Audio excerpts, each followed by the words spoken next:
meeting to order, and I found this gavel and thought I'd use it. So can we have a roll call, please?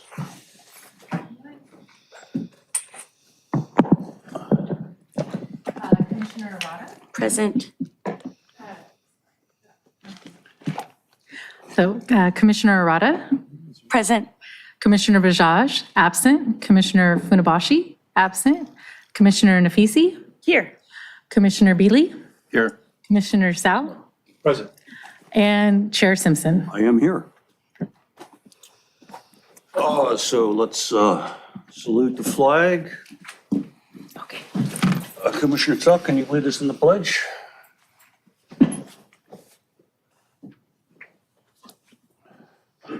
I pledge allegiance To the flag of the United States of America and to the republic for which it stands, one nation, under God, indivisible, with liberty and justice for all. Can I get a motion to approve the order of the agenda, or is there anybody who'd like to change it? I'll make a motion to approve the order of agenda. Arata makes that motion. Get a second, please. I'll second. Commissioner VC seconds. So we'll do this by voice vote. All in favor? Aye. Aye. Opposed? Okay.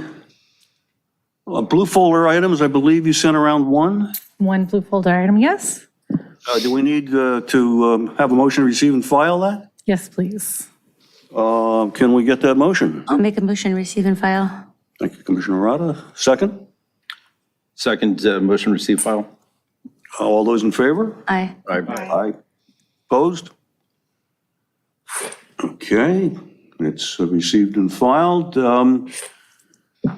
Okay, it's the consent calendar. These will pass in one vote unless someone wants to pull something out and discuss it for some particular reason, in which case we would do that. Everyone happy with what's there for the consent calendar? Do we have any comments on the consent calendar? I guess I should ask for public comment on the consent calendar. Seeing none, any e-comments on the consent calendar? I don't expect that. There are no e-comments. Okay, can we get a motion to approve the consent calendar, please? Motion to approve consent calendar. And can we have a second for that? I'll second it. All those in favor? Aye. Opposed? It is approved. Okay. And just for the record, we have panelists on Zoom, but no one raised their hand for that item. So, Okay. All right, so this is the time on the agenda where the public can make comments on anything that's not on the agenda. If you want to bring something to our attention or something that you think we should know about, that's what that is for. If you want to talk about something that is on the agenda, we'll have those comments when we get that on the agenda. Do we have anybody who would like to make a comment on non-agenda items? Anything at all? Any e-comments on non-agenda items? there are no e-comments on non-agenda items and no one on Zoom raising their hand. All right, so nothing from the previous agendas, so now I guess we move to item J1. Should we get a presentation on that, I suspect? Yes, good evening, Commissioners. Tonight we will be hearing from our traffic engineer, Ryan Liu, on this item and the next couple of items. Go ahead, Ryan. Good evening, Commission. The first item is a proposed always stop at the intersection of McKay Lane and Graham Avenue. I wonder if you can pull up the slides.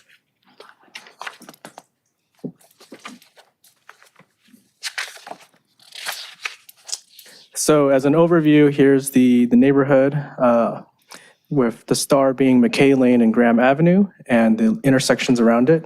Almost every intersection around the subject intersection is always stop controlled, with the exception of McKay Lane and Robinson Street, with Robinson Street being sort of a more of a collector type street, a wider street in that part of the neighborhood. Staff sent, in accordance with the stop sign policy, sent out petition surveys to residents within 150 feet of the intersection. We received 9 supportive responses and 2 opposed to the stop sign. About a 45% total support rate, Some of the opposition comments included, too many stop signs or wanting speed cushions instead. And the vast majority of those responses were online using our QR code. We didn't receive any other feedback outside the survey radius. As part of our study, staff also performed a safety and line of sight analysis.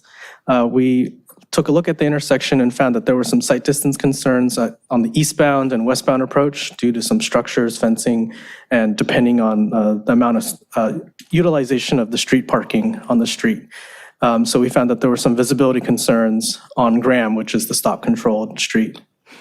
We also did a collision history analysis and found that there were no reported collisions in a 5-year history for this intersection.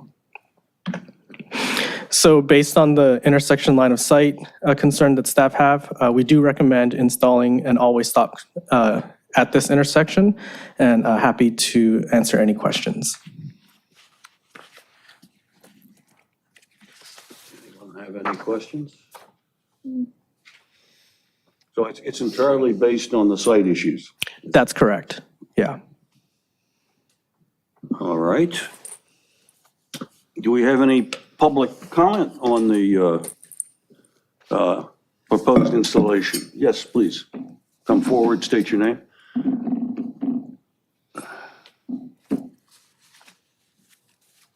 Good evening, everyone. My name is Colby Capilouto.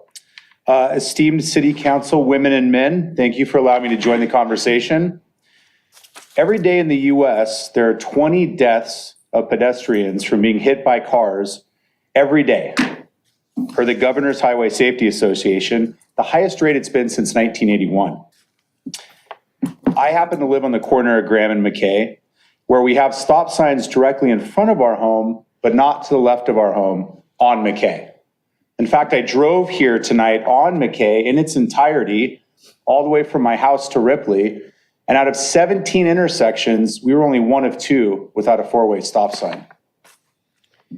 This means that cars traveling up and down McKay at the posted 25 miles per hour speed limit do not have to slow down directly in front of our home as they make a right-hand turn in front of it. So stop signs have been proven to actually not be effective at controlling speed limits, and that's not the argument. The argument is that we're trying to elicit an action of stopping. When one stops, they look around, observe their surroundings, and then proceed. We have a robust and active neighborhood with families and peoples of all type walking throughout the day and night.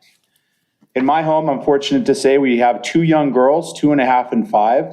And while we have safety measures in place, the sight of cars passing in front of our home at 25 miles an hour making that right-hand turn is terrifying. According to the Federal Highway Administration's manual on uniform traffic control devices, installing double stop signs can reduce the crash rate by 11% for all crashes and up to 55% for right angle crashes, which is what appears in front of my home. The assumption is that oncoming traffic just assumes there's a 4-way stop sign, particularly given the prevalence of all the 4-way stop signs in the area. While anecdotal, I would say roughly 90% of the intersections in our broader neighborhood have 4-way stop signs, and why not? The cost of having a stop sign at an intersection far exceeds the risk of someone getting hit due to people not having a stop sign or having confusion on it being a 4-way stop sign. Now, what is the other cost or counter argument? Typically, that's noise pollution from cars starting and stopping. However, we've received verbal alignment from 2 of our 3 intersection neighbors that noise pollution would far exceed the risk of people not stopping 4 ways. So my hope is that our daughters and most importantly our neighbors alike will be able to play safely outside and walk freely throughout the neighborhoods without having to be concerned about people turning around that corner at 25 miles an hour. So thank you for your consideration. Thank you very much. Other public comments on the proposed installation before always stop at this intersection?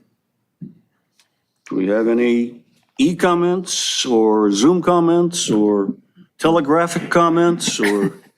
There's no e-comments, but I do have one person raising their hand. I'd like to speak.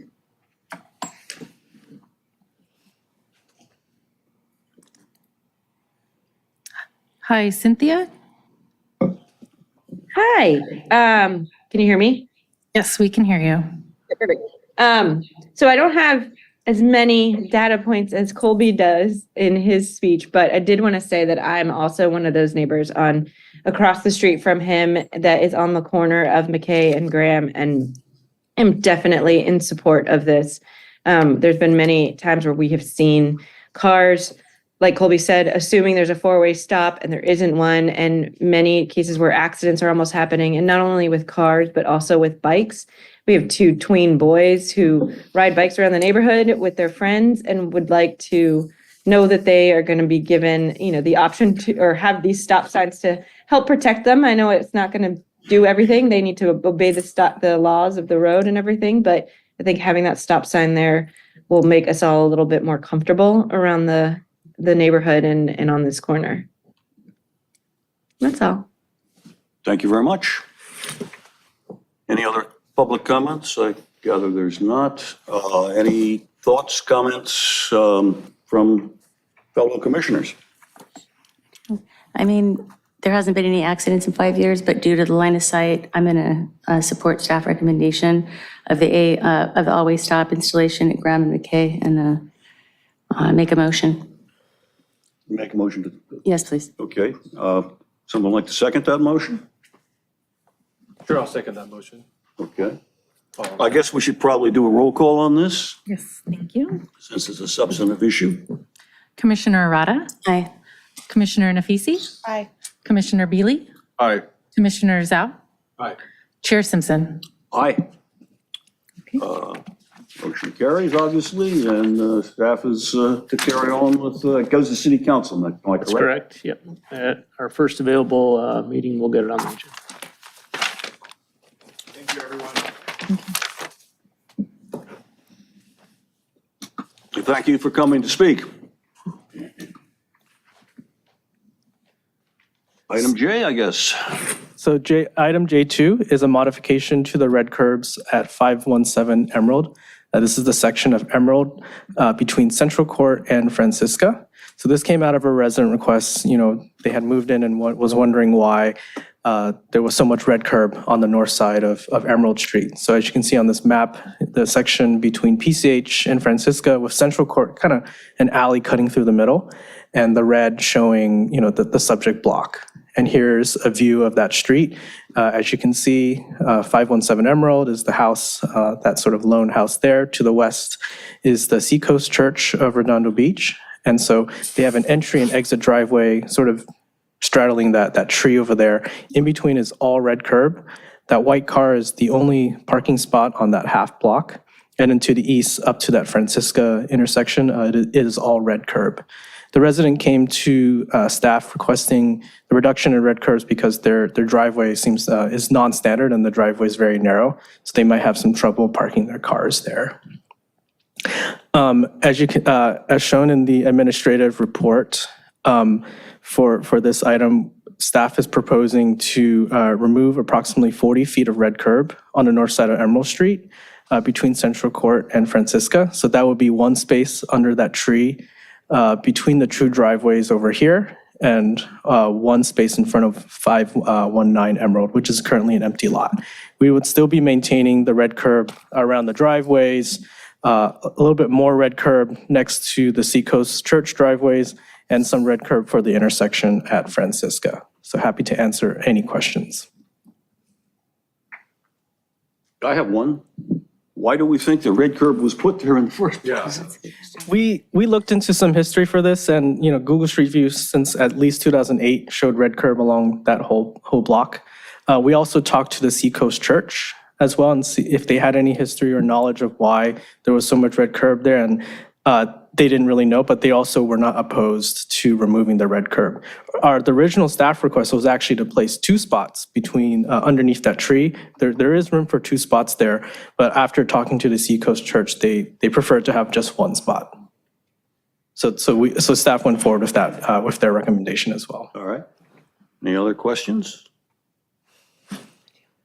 So just to clarify that it would be one spot underneath the tree and then there'll be additional spots behind the white car too? Just one more spot behind the white car. 40 feet and you're only getting two? So we're assuming that, if a car is about 15 to 16 feet long, a space can be about 18 feet or so long, so roughly about 40 feet.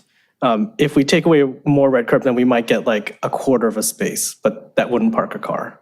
And would you guys leave the tips red where the driveway is? That's correct. Okay. Yeah. Okay. Got it. So behind the white car, that long strip there, that's not room for two cars if you pull that out? There technically could be room for two cars, but we wanted to be conservative and leave a little bit of space at the crosswalk for the always stop at Francisca. If we really tried to maximize it and, allow two cars to park right up to the corner, that can create some visibility concerns if someone was trying to cross the street. Got it. All right. Has there been a traffic review there in terms of like, is there a lack of parking spots, especially like on Sundays when the church has service? We didn't perform any observations when the church is in service, but generally, when there are requests to add parking in an area, we're sort of deferential to those requests, knowing that at least, generally on a citywide basis, there is constrained parking. And in particular to this request, they might have some trouble, depending on the size of the car, getting up to that driveway because of the narrowness of it. Okay. Other questions? I guess we should ask if there's any public comment. Any public comment on this request to remove the red curbs as described in the staff report? Any online or Zoom comments? There's no one on Zoom raising their hand, and there's no e-comments for this one. Does anybody have any thoughts or comments or anything? I have a comment. On my street, I would see two there and I could see one on the other one too, but it's just so interesting how they came about doing the red curbs and how that they've assigned parking. Yeah, it's just so interesting because in a busy block, they'd probably make that two despite the driveway, or do they consider things like that? I'm sorry, could you repeat that? So that's a small driveway, right? And you're saying Yes. that with line of sight, but then there's some neighborhoods that are apartment buildings and they have small driveways, but then they only have what is that, is that 1 foot of curb on the west side of it? So this one's probably about 3 or 4 Okay, feet so of curb. 3 feet of curb Yeah, and then 3 this feet. is more than typical. It looks small, but, Yeah. so the size of the driveway determines the red curb? I know there's a lot of. Not necessarily. I Okay. would say that this house was constructed during a time when the driveway standards were different or non-existent. And as it currently stands, that's just a non-standard driveway. So Okay. it might not allow certain vehicles to actually fit in the driveway. Sure. Okay. Well, my thought is that parking is at such a premium in Redondo Beach that whenever you can free up additional parking spaces, that generally serves our residents well. Any other thoughts, concerns, questions? Anyone care to make a motion about what we should be doing? I'd go ahead and make a motion to approve the removal of the red curb where applicable. Is there a second for that motion? I'll make the second. Let's do a roll call on this one too, please. Commissioner Arata? Aye. Commissioner Nafisi? Aye. Commissioner Beely? Aye. Commissioner Sao? Aye. Chair Simpson? Aye. Motion carries. The red curb's coming out. How long will it be before it gets actually removed? And what is the process with that? You paint over it or you blast it off with a sandblaster or what? Yeah, so generally with these items, tomorrow, I will send a work order to our crews to paint over the red curb. So unfortunately, we don't have the tools to sandblast the paint away. So the quickest thing and the most cost efficient at this time is to use gray paint per my instructions for, based on the diagram that I give them. Okay, so what color do you paint on there? White? Gray. Gray, okay. Yeah, white would actually be a passenger loading zone. Oh, okay. Too many codes here. All right, so we're up to J3, I guess now? Yeah, J3 is another red curb modification, this time for the 700 to 800 block of Meyer Lane. Just as some background information, the Public Works and the then Public Works Commission did look at the red curbs along Meyer Lane between 190th and the 700 block. This was back in 2018. Since then, we've received some more resident requests for reduction of red curbs, specifically starting around the 700 address number going all the way up to Ralston Lane. So based on a referral from Councilmember Kalajedovich, we decided to take a look at this block. So here's an overall map of the street, zoomed in here with about 700 to 800 block of Meyer Lane. Over here, it's a little bit difficult to see, but this is a diagram showing the proposed changes to the red curb on that street. This was also provided to the residents in the noticing for this item.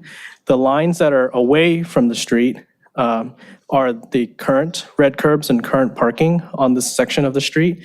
The lines that are closer to the street are the proposed changes. So you can see here that we're proposing a total of 7 additional spaces along the street. One of our engineers went out and did some site distance calculations and measurements and determined, with this additional 20 feet at this location, just 8 more feet of, reducing the red curb, that you can buy back spaces up and down the block. And so happy to answer any questions about this. Questions?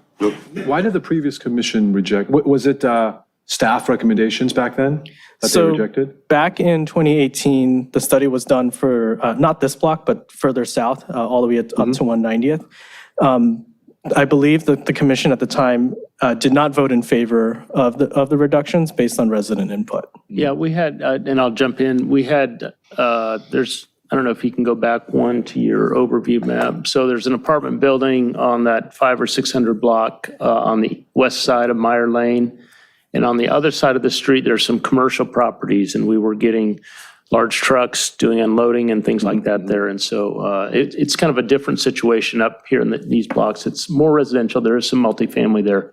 But at the time, the concern was to keep the restrictions for red curb there to prevent large trucks from parking along the edge of the eastern edge of the street. It was more for the near 190th where 7-Eleven was. Yeah. Right, yeah. Yeah. I got vague recollections of Yeah. that, but very vague, I confess. Other questions from the commission? And so how many parking spots would this increase? 7. So as you see here, I have in the green +1, +1, +1.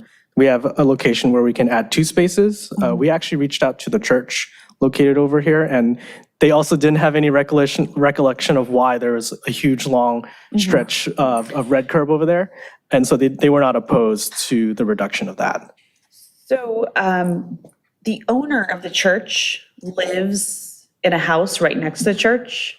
And she also has some concerns about red right in front of the church too. So we can talk about that later. Something she brought up to me.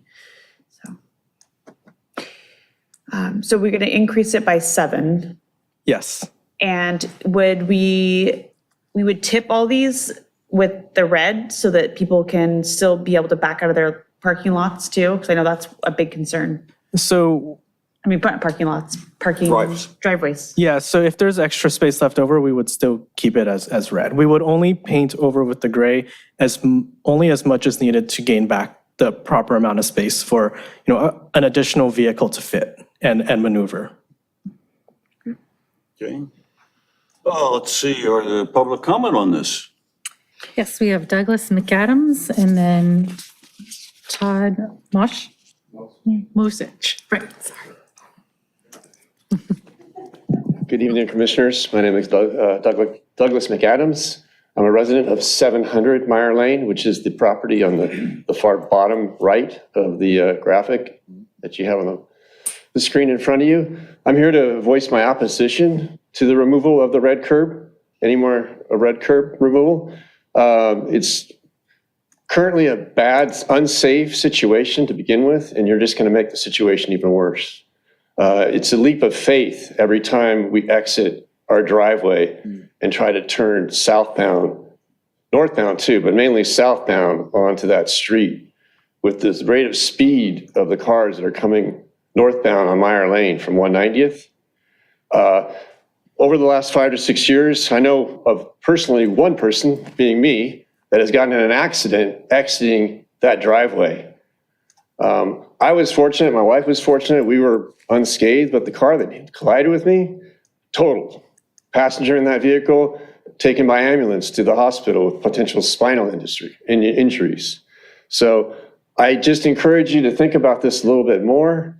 The 7 spots for what gain? For the safety of the hundreds of people that live in that neighborhood that try to exit their driveways, is it worth 7 spots? So that's all I have. Thank you.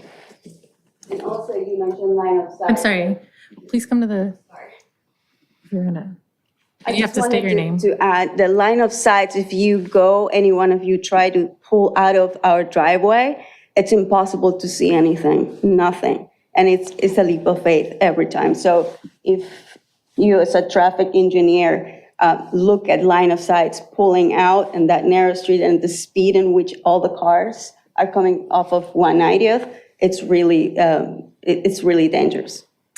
Can you state your name for the record too? Jenny Delgado. Thank you. Other comment? Todd Mosich. Good evening. My name is Todd Mosich. I'm a resident at 800 Meyer Lane, across the street and a few houses down, and I empathize with the speeding thing. If I knew I would be able to comment on unbrought up topics, I would bring up something, but I'll come back next month. So thank you for your email reply. I got it this morning. I talked to you on an email, and I appreciate you guys bringing up the additional parking. I'm in the apartment community. I do not have a home, but it's very challenging for us residences that do not have garages to find parking if it's all absorbed. And I don't feel that it is necessary for one person to walk 2 to 3 blocks to get a parking spot when he should be able to park in front of his own home. That being said, I sent out an email. I love that I got the letter to be part of this. And I sent out a letter. I got sent a letter last Thursday or Friday. And I emailed back concerning your guys' evaluation. And we drove the street and we did do another observed of the red, and it's all the way to 190th. And there are more spaces that could be added. Taking into concern that loading zone, that is a legitimate loading zone. And I concur with that, but there is more than too much red in front of other apartment buildings and other residences. And if you want to get an average size car, you'd probably be getting 13 to 14 additional spots. And if they're a larger vehicle, probably maybe less, or depending on how the size is, but that's the generous number is 14. You can squeeze them with 17, but I do concur that you do need red on either side of the driveway for the residences to have a substantial visibility for the oncoming traffic coming both ways. It's what would you call it? Russian roulette.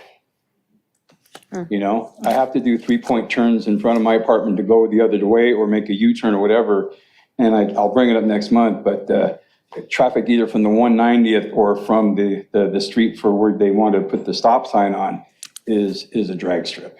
And it doesn't matter if you're coming out of your driveway or whatever you're doing, it's like even crossing the street sometimes is a hazard, so. But I do want you guys to amend and reevaluate the street all the way down, starting at 598 up to 800 or to the cross street at the church. You know, but there are other red spots that you do have there before 598 that are legitimate ones that I feel should stay there. So that's all I have to say. Thank you for letting me speak. Thank you. Other comment? We have 6 people or 5 with their hand raised on Zoom that'd like to speak. So first we'll start with Karen Reed. Karen, go ahead. Hi, can you hear me? We can hear you. Hi, thank you for allowing me to speak. I also posted a public comment in the Zoom agenda. Thank you. So I'm a resident of 700 Meyer Lane. I'm going on 10 years here, and Doug is my neighbor. I was a witness to his accident, as well as he's forgetting there was another accident from a resident in number 3 who has since moved but that occurred also in the last few years. I don't know if these accidents get reported to you guys or not, but I just wanted to put that in the record. And also that 700 Meyer and this red curb was also part of the 2018 motion that was rejected. And so I just want to reiterate that right now the red curb is more than code minimum, but the reality is that there have been accidents. There are many vehicles that park in the red zone right now, whether it be the mailman, the garbage truck, vehicles, Uber, and every time that they are parked there, whether it's one vehicle, two vehicles, it is Russian roulette. You pull out and you pray that no one's coming. The line of sight just doesn't exist.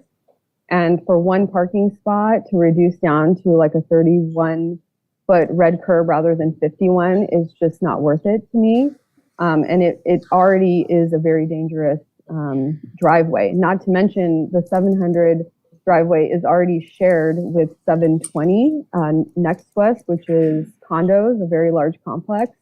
And I believe that's a non-standard driveway to begin with, because you've got, 4 cars can be entering and exiting at the same time.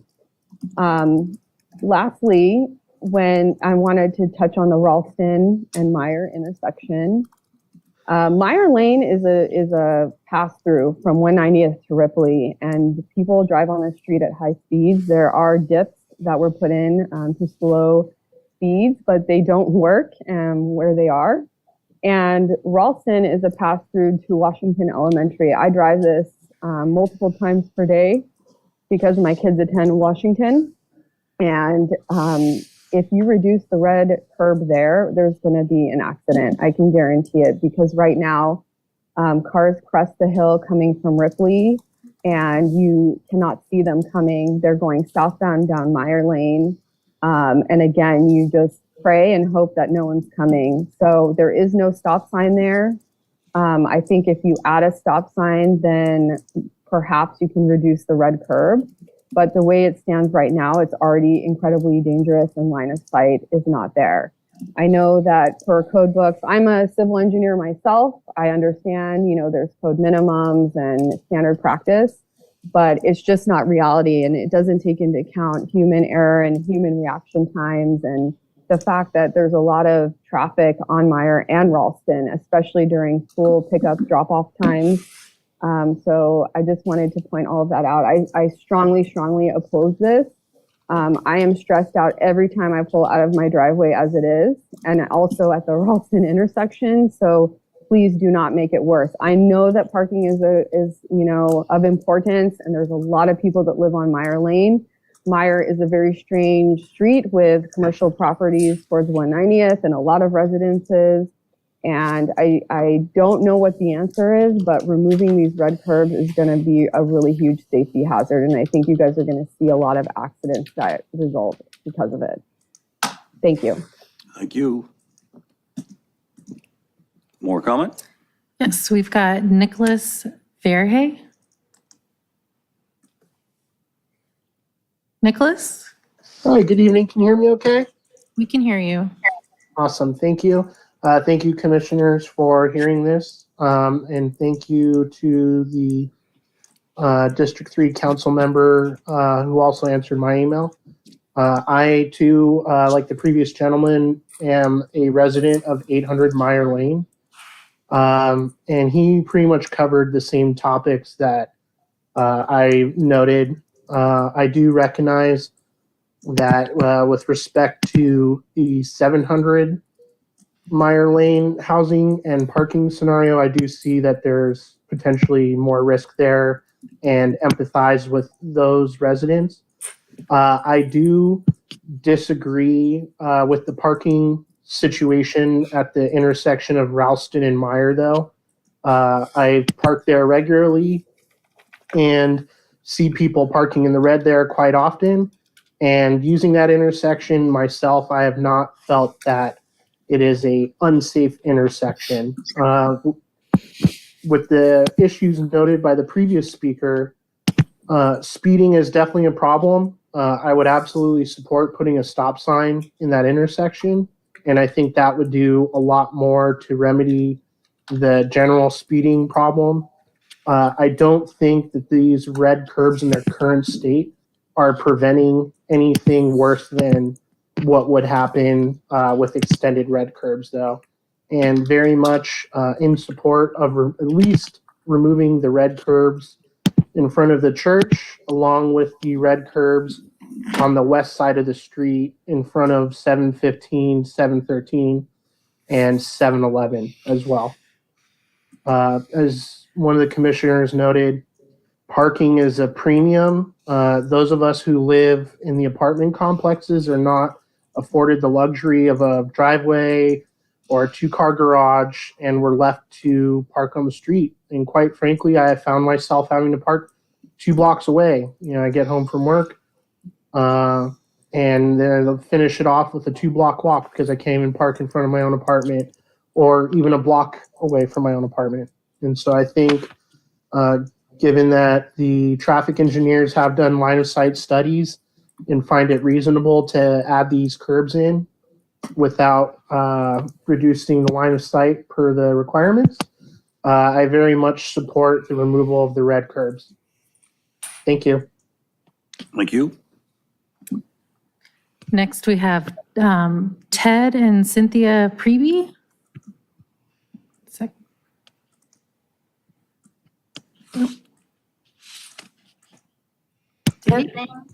Hello. Hi, we can hear you, Ted and Cynthia. Yeah, hi. Yeah, we're here. Ted and Cynthia Preby. Hi, good evening. Thank you so much for allowing us to speak with you this evening. When we moved in here 23 years ago, we had the proposed red curb that you are wanting. After 6 months and we held our first HOA meeting here, everybody was saying we need to do something about this because we were all having incidences of screeching tires and blowing horns and being sworn at because people were thinking that we were pulling out in front of them. So we actually invited that city council person that we had at that time, Mike Ginn, over to our HOA meeting and discussed this issue with him at that time. And he had an issue pulling out of our driveway that night, leaving our meeting. So he actually helped us get that line extended to the 51 feet that it is now. And we would really like for it to stay that way because as my other neighbors have reiterated, we have a public safety issue here. Pulling out of our driveway is dangerous. Whether you're turning left and going towards 190th or right and going towards Ripley, it is extremely difficult to see. Speed is definitely a factor here. And the line of sight is also a factor. We have 16 single-family homes here, so potentially 32 cars in and out all day long, exiting, entering our property. Dangerous. We encourage you, each and every one of you, before you vote on this proposal, I want you, invite you, come over to our home. Come to 700 Meyer Lane. Try to pull out of our driveway before you make a decision on this item. Thank you so very much for allowing me to speak. Thank you. Further comment there? We have Mark Lillian. Mark? Yeah, hi. Yeah, thanks for letting me speak here. I'm also a resident of 700 Meyer Lane and actually an original resident, just like the Prebys. And I was on the board at the time that we asked for the red line to be extended. And as Cynthia just said, they approved it because it's a tremendous safety concern. It's a big safety problem, like my neighbors have mentioned. So they actually went ahead and extended the line. So there's really no good reason to change that. We need that red line. And even as it is, it's difficult enough to make turns. And even the way it is now, there's very often people parking in that red zone, which makes it much more difficult to make any kind of turns. So it's for safety. I mean, I can't speak to the other red lines that you want to take away down the street, but on 700, there are 16 families, and there have already been at least 2 accidents. And there's not a good reason to add one parking space to put in danger so many people. So just like my neighbor said, we're very strongly opposed. Thank you very much. I have Ted Prevey, who I believe wants to talk. He raised his hand again. But Cynthia has had her 3 minutes, so. Oh, We're good. So, Ted, did you want to say something? No, I just agree with everyone else that's already spoken here at 700 Mile Lane. It is a danger. And I go in and out at least 4 or 5 times a day. And it's always a challenge to get, especially turning left out of the driveway. Thank you. Thank you. Thank you. Got it? Okay, that is it for our Zoom panelists that have their hands raised at this time. We have 3 e-comments. Let me just double check.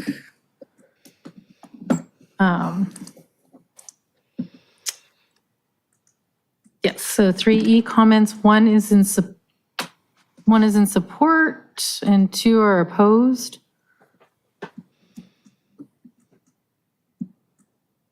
And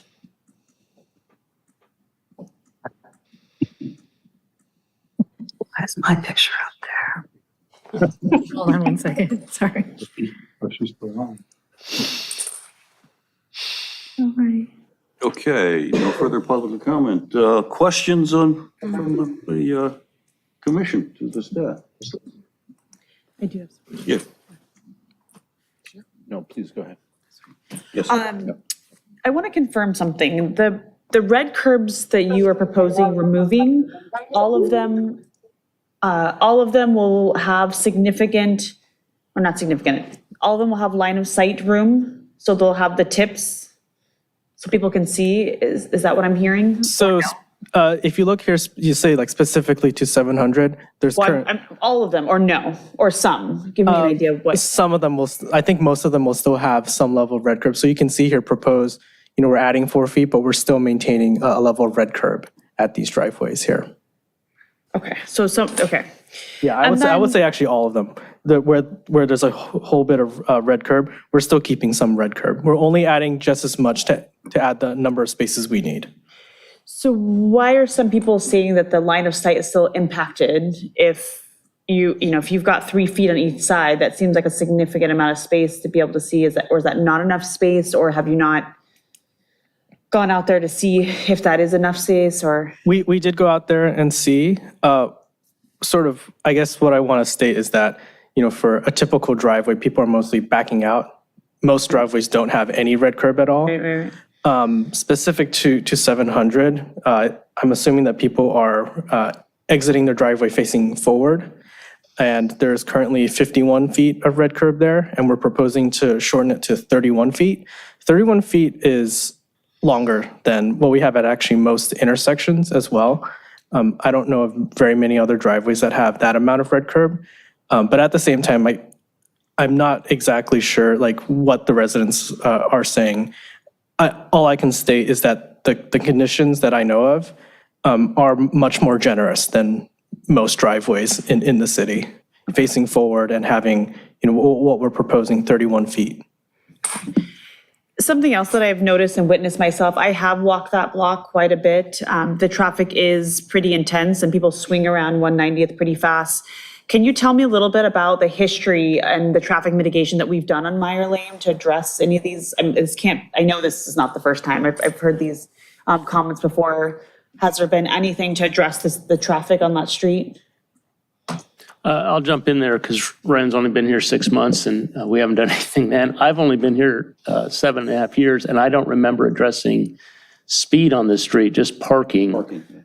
I did hear in the comments tonight that speed is a concern and that's on our radar. That's something we can do, and a referral along those lines would help us get that done expediently. So we will certainly look into that. Even going back to the questions on some of the previous items about why is that red curb there, comfort exiting your driveway is kind of in the eye of the beholder. And so I think as seasons change and as people come and go, the levels of comfort with the driveway. Now, I'm not denying that there is a 6-0 level of uncomfort coming out of 700. So I understand their concern, but yeah, I think we're in that territory where at 25 miles an hour, is it 25 or 30 on that street? I believe it's 25. Okay, 25 miles an hour on the street, doing our analysis, 51 feet and even 31 feet is plenty of line of sight if people are driving the speed limit. If there's a mail truck parked there, for instance, where there shouldn't be, certainly that creates a problem. If people are going much faster than they should be, that creates a problem. So we're not denying that those problems exist. We're just saying from a technical point of view, to Ryan's point, this is adequate and even generous compared to what most of our residents in the city have to deal with when coming out of their driveways. I'm sorry, I'm not Go ahead. finished. I do notice that there is an impact of residents up from 705 or 703 really, all the way up until about 715. There's a lot of apartments and just impacted housing. So there's a lot more activity down there. And so in my opinion, it feels like that's where parking is needed most. However, at the same time, that's where the most traffic is also happening. So if we could look a little bit more, I mean, I don't know what you can do on that street to Yeah, I'm just thinking think off about the how top to of my head mitigate here. some of but that. I yeah, think some of that's traffic concerns. calming, some kind of traffic calming analysis. I did note this is a 36-foot wide street. Right. That's usually, most of our streets are more like 28, 26 feet, right? Right. So we have more space here, so perhaps there are certain markings we can make on the road to help create narrower lanes, and sometimes that Right. helps This slow it has traffic down. lines, right? Dotted, It has a dotted center line. line, yeah. But it doesn't have the Center parking. They're not lines, dotted, right? it's a solid yellow center line, but. Okay. I would like to Yeah. explore that, and we Yeah. can maybe do that in referrals, right? That would be a great referral, yeah, thank you. And then wait, one last question, I'm Sure, that's sorry. right. Go ahead. On the 800 block, if I remember, is that a hill? Okay, so people are going over the hill and generally getting some speed and going down. Okay, got it. All right. So that makes a lot of sense too. So part of the reason why we couldn't put a stop sign at Narramore Court, I think we explored this at some time in the past, was because there was a hill. That was part of a conversation. I don't recall that. I may not have been here, but I don't recall that. I remember that, Yeah. though. Okay. I think what you're getting at with the hill, though, it goes uphill as you go north. So say if you're on Ralston and trying to turn left, if you're looking down the hill, you don't have a problem That's right. looking down a hill. It's Yeah. mostly looking to the right. Yeah. Yeah. No, I remember, I mean, for the residents saying that there's cars speeding the other way, I remember at one point in time, there was discussion of a stop sign at Narramore Court or Ralston, actually, I'm sorry, not Narramore Court. I think it was at Ralston. And I think there's one going to the church, but not one the other way, right? But the hill impacted it. So I guess all to say is we just would love to explore some other traffic mitigation opportunities on that street. Yep, thank you. I'm done. Would it be, I'm hearing from the people who spoke, the most objection to removing red curb around the 700. That's correct. The driveway for 700. Was there anyone opposed to removing it farther up? Did we hear any of that? I believe there was one speaker opposed to removing it around the intersection as well. Oh, around the intersection with Ralston? That's correct. But now you still would leave a substantial amount of red curb there, right? Yes. So, with these proposed changes, we would still have 34 feet of red curb on approaching Ralston and 20 feet on the departure. Then you'd pick up 2 spaces, it looks like. At this intersection, 3 spaces. 2 to the south and 1 to the north.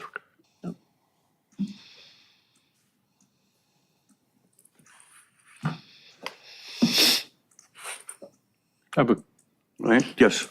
quick, a couple things. Along the lines of what the commissioner was asking in regards to the line of sight, is there any, like a city ordinance around having that 3 feet of red curb out of a driveway? Is there a specific, I thought I read somewhere that there was an ordinance around that, or is that just something that's? We don't have a specific ordinance about it, but our red curb policy allows for residents to request red curbs around their driveways. The first step would be to paint just the slope of their driveway red, and we can do that without getting any approvals. If they want an additional 3 feet to the side of their driveway, they need their neighbor's approval. And then once you get to anything above 6 feet beyond that, then it comes before the commission for approval. Okay. So technically, the slope part, the X we call it, is the driveway and could be enforced if people parked in that area. So we're happy to paint those red, mark those red at the resident's request. Just ministerially, we can do that.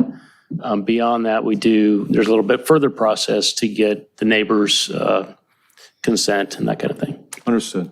I am familiar with that street because it's interesting because of the commercial business parks beginning of that street pulling in.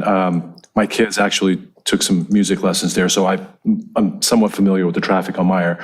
So I'm thinking that there's a balanced approach that could be taken here, which is, I know, parking is a premium, but I'm always against sacrificing safety in favor of more density for convenience sake. So I think where the residential areas are, we can consider something in terms of, kind of a re-review. But where the church is, that's an area I think there could be some additional spaces that are added because it's not conflicting as much in a highly dense residential area.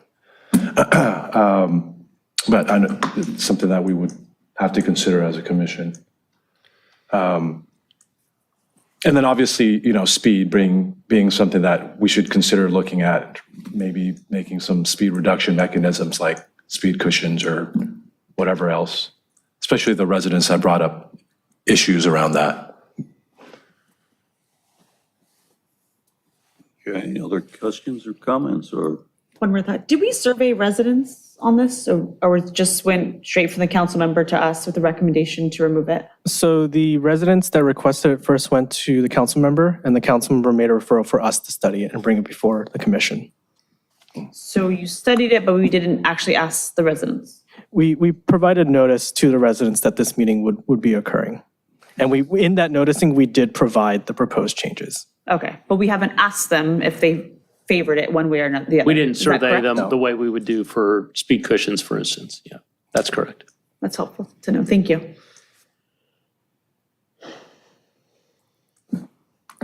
Any thoughts on this? I have a thought Yes.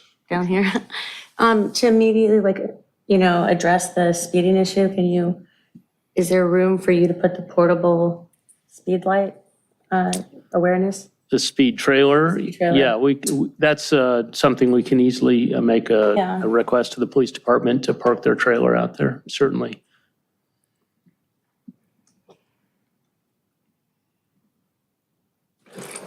So I guess we have before us the proposal from staff.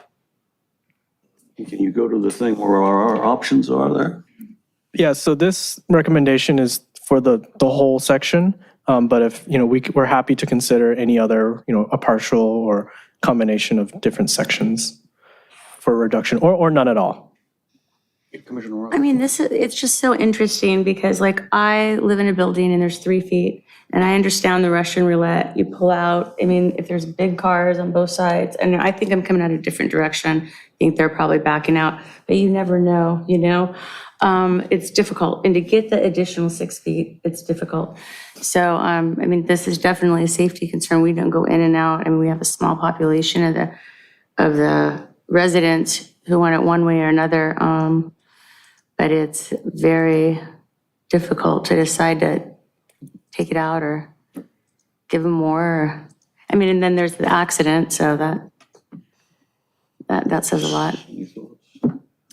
Yes, Commissioner Fisi. I'd like to learn more, so I want to make a recommendation that we do a little bit more homework before we move forward. Would it be possible to make a motion to survey residents and also explore traffic slowing options before we move forward?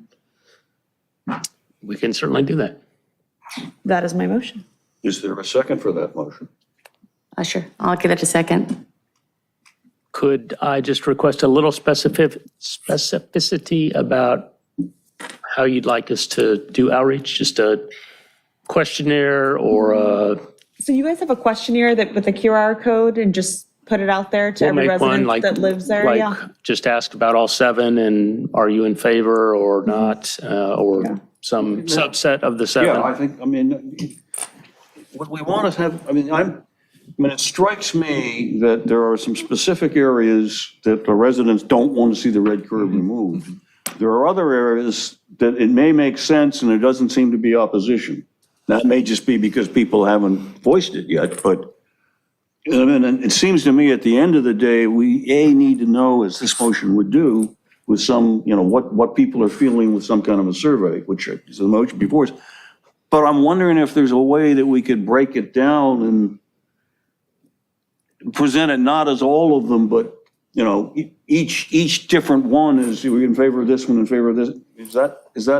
Does that make sense? So you want a list of every option? Narramore, south of Narramore. Yeah. So you want to list every option you're saying? List it by block. List it by block, perhaps.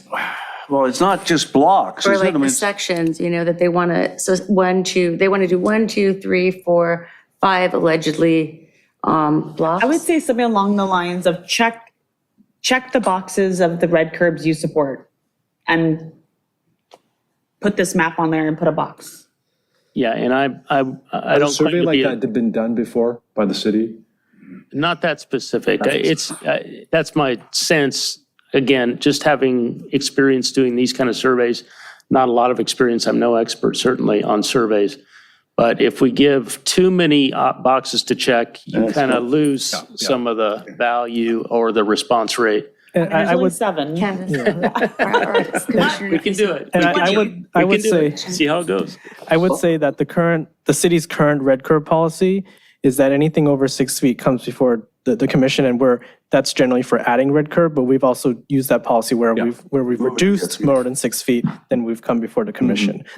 We don't have a strict polling policy for every red curb request we get. but how did this come about? The council member. The council member asked that they be removed? based on a resident request. A resident's request. She asked that it be, more than one. she asked that it be brought here, not that it be removed, just that it be discussed in front of this commission. I have a question.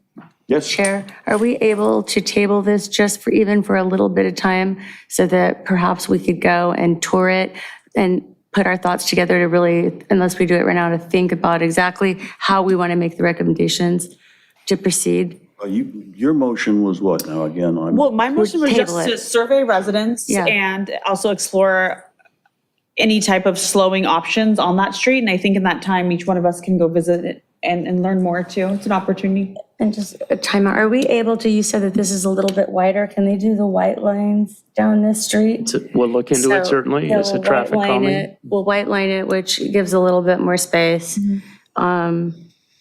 3 feet of curb sounds like a lot until you're trying to pull out and there's a big truck and then you've got to go a little farther. There's a hill. Or there's a hill and cars are bailing, let's say even down 30 miles an hour. That's fast. So, I think that we really need to figure out what we're going to recommend.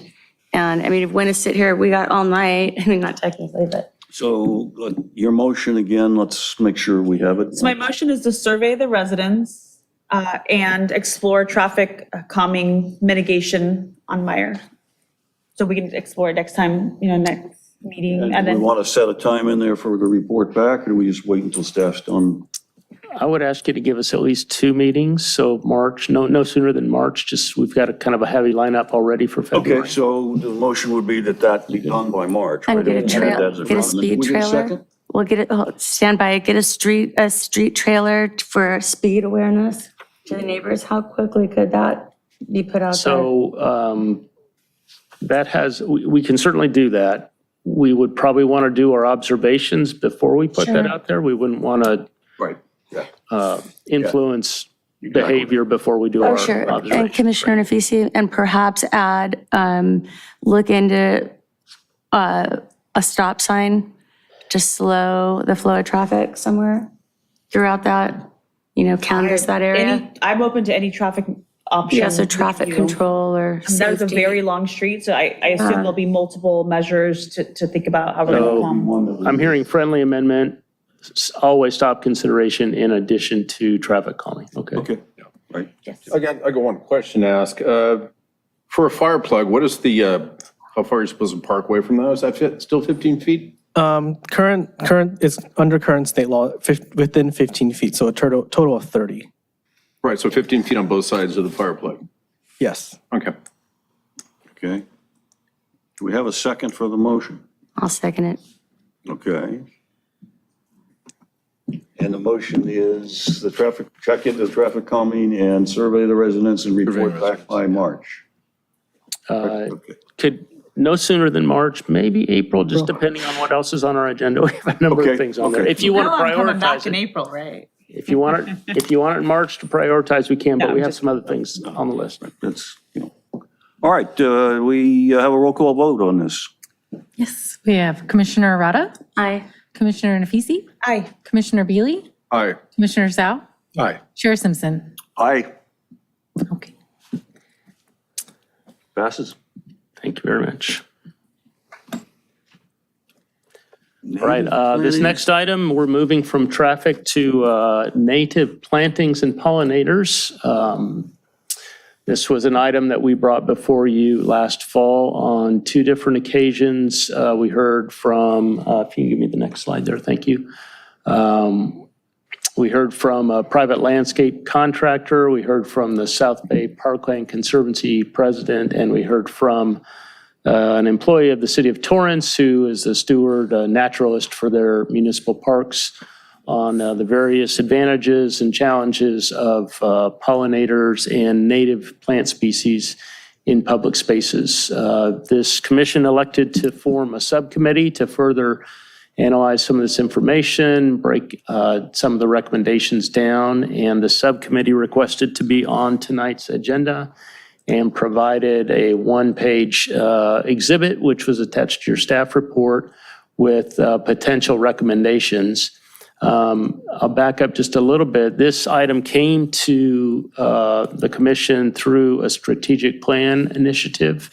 The direction on the strategic plan was only to bring it to this commission. There wasn't additional direction about taking it to the council, although I assume that would be what the intent was. And so tonight, there was not a lot of direction given from the subcommittee about finalizing something perhaps tonight, so I've given some options. If you give me one more slide.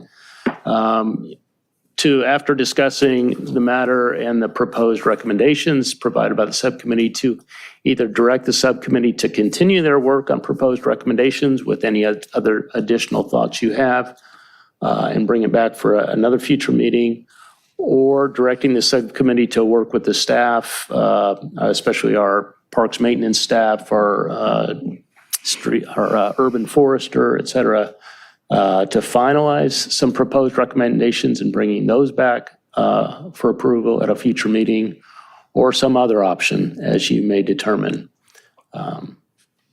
So that concludes all I had prepared, but we leave it with you for discussion. Well, let me ask a question. I'm a little confused. Now, you didn't show the subcommittee's report here in the presentation, but we saw that in the material that was sent to us with the agenda, right?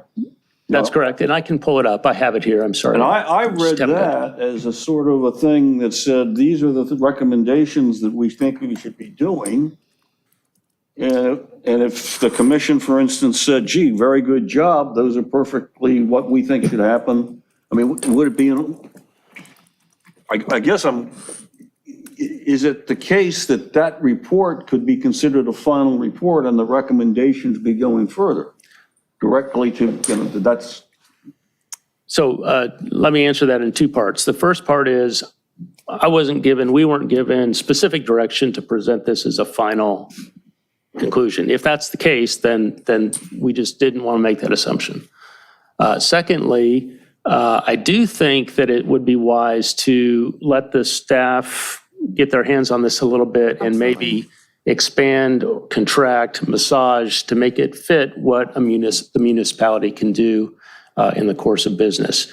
For instance, the idea about what we might recommend for allowing or not allowing on commercial property would probably have to go to the Planning Commission for their review.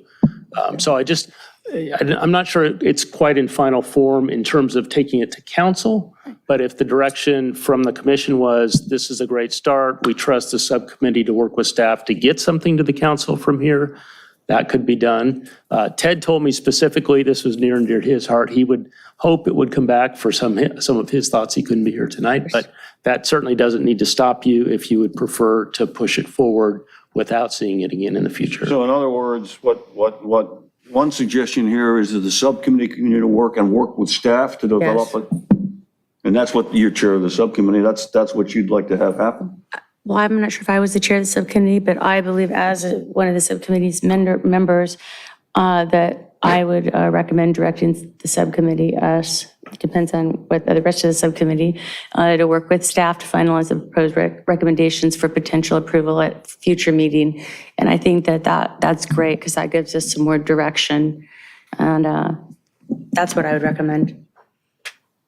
And I think the purpose was to bring this as a subcommittee to the commission committee to actually review and determine if there was consensus building around some of the things. Well, I looked at it, I thought it looked great, but. Thank you. Thank you, Chairman. Thank you.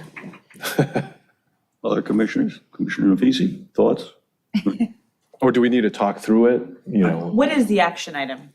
So I'm presuming, again, because the strategic plan did not say to take it beyond this, but I'm presuming that would be the goal, that we would bring something to the city council to discuss, for the city council to direct the Public Works Department to include in its policies about how it develops city-owned property and the medians and parkways regarding native plants and pollinators, as well as an item about what happens on private commercial property.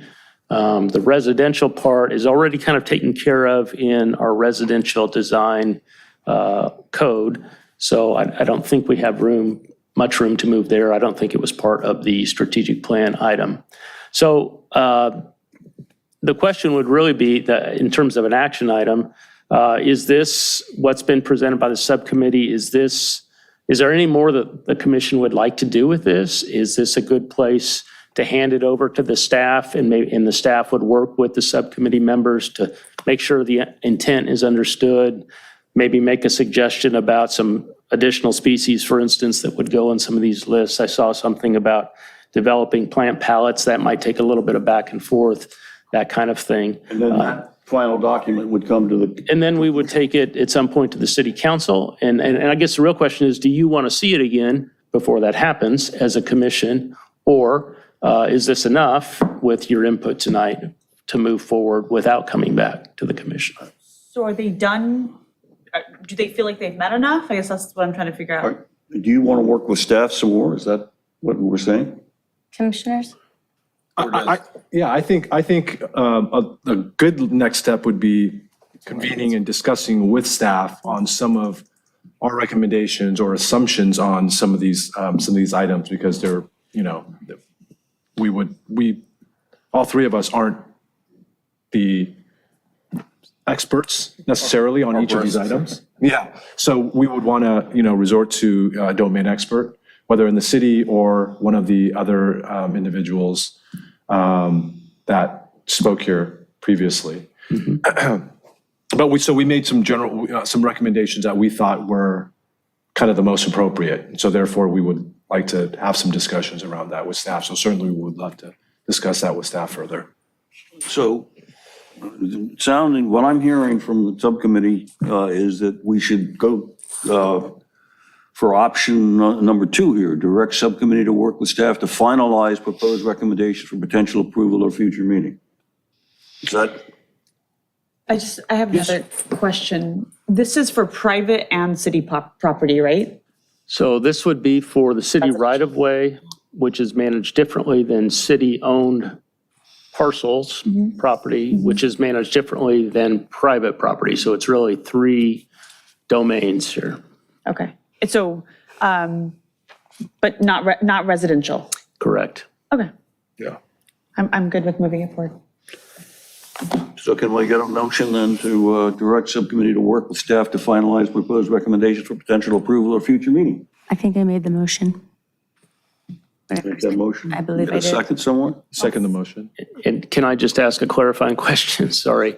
Now, when I wrote that, the second bullet point in my head was a future meeting of this group. Is this group interested in seeing it again, or are you telling us to just move it on to the council after meeting with the staff? Work with the subcommittee and clarify it and then bring it back Derek think is the final document back to the full commission. For the commission's approval. That's what I Understood. understood this. to mean. Understood. Perfect. Thank you. Okay.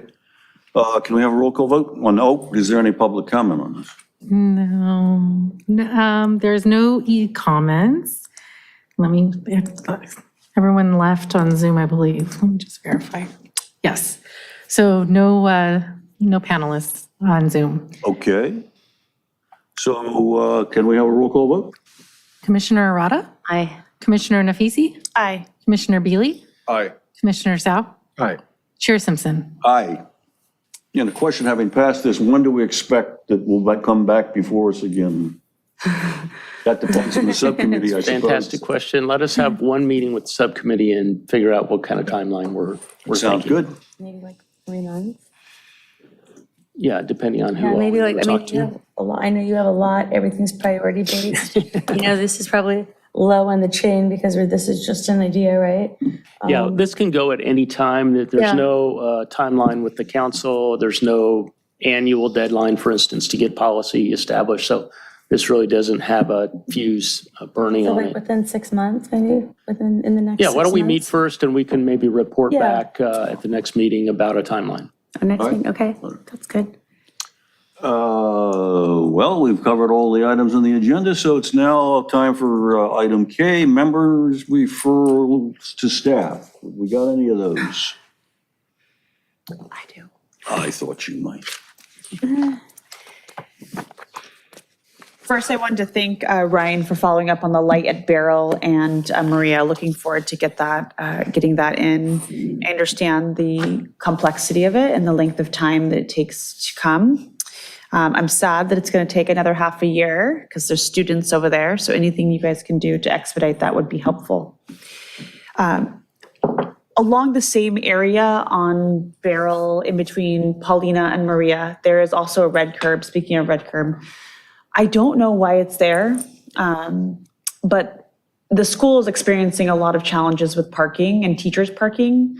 In fact, some of the residents had come down one day regarding some parking changes that we were going to make, and they were really upset. So I just thought it would be another opportunity to increase parking if we looked at possibly removing that red curb. So I don't know if you guys could look at it to see if that would be an option and we could discuss it here. But it's in between Maria and Paulina before you hit the alley. South side of the street or north side? Must be south side. South side, yeah. School side? Side. School side, yeah. Okay. All right. And then that's all I got today. Not so much of a referral, but a comment. So I wanted to address real quick the horrific accident that happened on the corner of PCH and Carnelian. Condolences, obviously, to the families that were impacted by that. Has the city received any recommendations or looking into, we are hearing a lot of things on like next door amongst the community in regards to looking at the turn signal light there or addressing some sort of traffic control. Apparently, there's quite a bit of, speeding drivers who turn on those streets. Yeah, it is an ongoing investigation, so I don't want to say anything about, I'd be speaking out of turn to say anything about that. And the jurisdiction of PCH is Caltrans. So it wouldn't be within the city's jurisdiction to make that decision, although we might initiate with Caltrans to have a look at it. And I don't know. Well, I know Caltrans is aware of the situation, and at this point, it would be premature for the city to act on any of those things. PCH is graded by letters, is that correct? That's what I was told. I was told that PCH was graded by letters, A through F. And many areas along the south side of PCH is graded an F. In fact, it's considered very, very dangerous. And it's never something I've understood why the city isn't more proactive in working with Caltrans to address, knowing that we have very dangerous streets and very serious accidents, why that's not a priority of city staff to address. It's just a statement, it's not a referral, just really disturbing to know because it happens frequently. Other referral. I have two. One's more of a question. On Grant Avenue, there's a series of bulb outs that have been built and new traffic signals and all of that. But it's been a long time now, and there are a couple of them that have not, the concrete hasn't been poured under the traffic lights. What's going on? I don't like throwing my partners under the bus, but SCE has been a long time coming to energize some of the new traffic signal boxes that are out there. So we are waiting. I asked. Pour the concrete until the boxes? No, because we have to install conduit in the ground and things like that. So it's day to day, really, honestly. We talk to them, I talk to my project manager almost daily about what have you heard? And he is poking at them regularly for a date. So have you heard anything new on that? No, nothing different from what you said, but not just Southern California Edison, but we're waiting for finalized signal plans as well. So there's a bunch of moving parts that are still. Oh, so the signals are not, whether they're going to be coordinated and they're not now or something? They're not fully coordinated. We have sort of a basic signal timing plan out there right now, but there's other moving parts with the traffic volumes and the coordination. Okay. So we're still waiting to get those finalized plans. All right. Okay. Now, another referral, and this is a curb issue as well. This is again on Grant Avenue, and I know about this because I walk my dog down Grant Avenue every morning at 7 o'clock. At the intersection of Grant and Flagler, the fire hydrant used to be on Grant. And it got moved, I think, east a little bit on Grant. And so you have a longer than normal red stripe went there when the fire hydrant was moved there. Then recently, the fire hydrant has been moved around off Grant up onto Flagler. So there's no reason at all for the red curb that's existing there. And it ought to be removed, and there would probably be at least 2, if not 3 parking spaces. I believe you mentioned that to us at a previous meeting. I believe I did. And I think I did put in a request to get it removed, but I'll check on that and make sure it's done. It's still there. I mean, there's no reason for it to be there whatsoever. Correct. It would be within the scope of work of our contractor, and until we get the last of the concrete pour that you mentioned. That would be part of their project. So we can step in and do it ourselves. It would come up on the checklist, on the punch list when we get to the end of the project. But you brought it up so many times, we're just going to go ahead and do it ourselves. That's the second time, but I mean, if the contractor's going to do it anyway, then Yeah, it's just one of those things that's been delayed with the punch list items as we're waiting for SCE to get. Okay. Any other referrals? I have a question. As I'm walking my dog through different areas of District 5, I see public works trucks maintaining in the parks. Is that something that you guys have always done or something? Yeah. I would expect as a resident there to see Parks and Recs take care of their own stuff. Different cities handle it differently. In our city, it's a maintenance function of the Public Works Department. Okay. Any other thoughts, comments? Well, can we get a motion to adjourn? Motion to adjourn. Is there a second? Second. All in favor? To adjourn. Aye. Aye. Adjourn. Oh, I love to use that. I love it.